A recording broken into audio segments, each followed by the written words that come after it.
તમારું પૂનમ્સ ફ્લેવર કિચનમાં। આજે આપણે બનાવીશું કાચા કેળાનું સૂકું શાક। બહુ જ સરસ બને છે। એના માટે મેં 500 ગ્રામ કાચા કેળા લીધા હતા। ચાકાની મદદથી એની છાલ ઉતારીને આ રીતના એના ટુકડા કરી દેવાના છે। ત્યારબાદ મેં એક કડાઈમાં તેલ ગરમ મૂક્યું છે। 2 મોટા ચમચા તેલ છે। તેલ સરસ ગરમ થઈ ગયું છે। હવે આપણે એની અંદર નાખીશું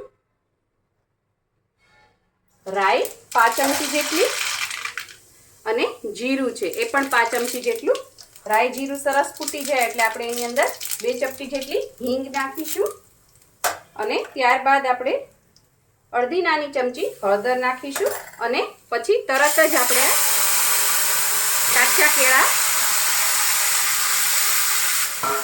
કાચા કેળાના જે ટુકડા કર્યા છે એ નાખી દઈશું અને મીઠું નાખી દઈશું સ્વાદ પ્રમાણે।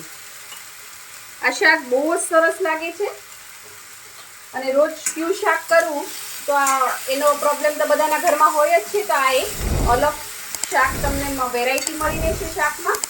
એ મારા હસબન્ડનું ફેવરિટ છે।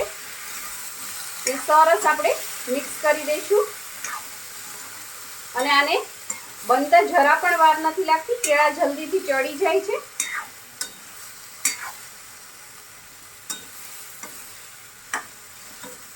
આ રીતે સરસ મિક્સ કરી અને ગેસની ફ્લેમ મીડિયમ રાખી અને આપણે આને ઢાંકી દઈશું અને સરસ આને ચડવા દઈશું। 5-7 મિનિટ થઈ ગઈ છે। આપણે ઢાંકણું ખોલી લઈએ। આ કાચા કેળાના શાકને ચડતા બિલકુલ નથી વાર લાગતી। 5 થી 7 મિનિટમાં જે ચડી જાય છે અને વચ્ચે વચ્ચે 2-3 વાર તમારે ચેક કરવાનું છે અને એને ઉપર નીચે ચલાવતા રહેવાનું છે। ત્યારબાદ હવે આપણે એની અંદર નાખીશું ધાણા જીરું પાવડર। મેં અહીંયા 1.5 ચમચી જેટલો નાખ્યો છે કારણ કે મારે અહીંયા જે કેળા મેં લીધા છે એની ક્વોન્ટિટી વધારે છે, 500 ગ્રામ છે એટલે। લાલ મરચું પાવડર નાખીશું। મેં 2 ચમચી નાખ્યો છે, તમે તમારા ટેસ્ટ પ્રમાણે નાખી શકો છો। ત્યારબાદ એની અંદર અડધા લીંબુનો રસ અને કોથમીર નાખી દઈશું આપણે।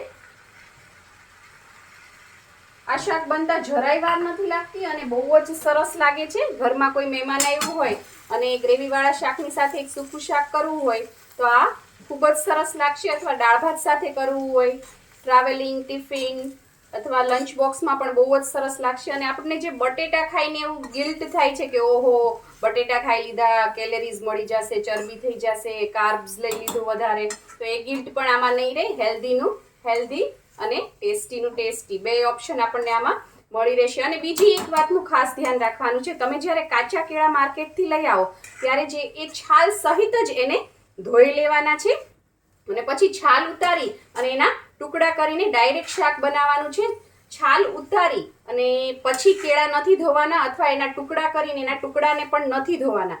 છાલ સહિત જ કેળાને ધોઈ લેવાના છે, નહીતર સૂકી ભાજી છે એ સારી નહીં બને, ચીકણી ચીકણી થશે અને લોયામાં પણ કેળા છે એ ચોંટતા જશે। એટલે આખા કેળા હોય છાલ સહિત ત્યારે જ એને વોશ કરી લેવા। બધું સરસ મિક્સ કરી દેવાનું આ રીતે હલકા હાથે અને ત્યારબાદ હવે આપણે એને 2 થી 3 મિનિટ રહેવા દઈશું, જેથી આ બધા મસાલા પણ સરસ થઈ જાય અને ક્રિસ્પી પણ થઈ જાય। જે કેળા છે એ બહારથી ક્રિસ્પી થઈ જશે એટલે ખાવાની બહુ જ મજા આવશે।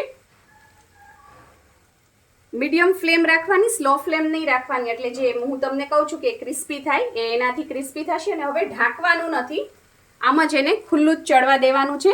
મસાલા નાખ્યા પછી 3-4 મિનિટ આ રીતે ખુલ્લું જ ચડવું અને એકવાર મેં ઉપર નીચે પણ કર્યા।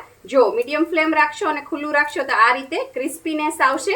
કાચા કેળા ઉપર બહુ સરસ લાગે છે। આ સૂકી ભાજી તમે એકલી પણ કાંટા ચમચી લઈને બાઉલ ભરીને બેસી જાઓ તો પણ ખાવાની મજા આવશે અને પૂરી, પરોઠા, શાક અથવા દાળ ભાત, થેપલા સાથે તો સરસ લાગે જ છે। હવે આ સરસ રેડી થઈ ગઈ છે।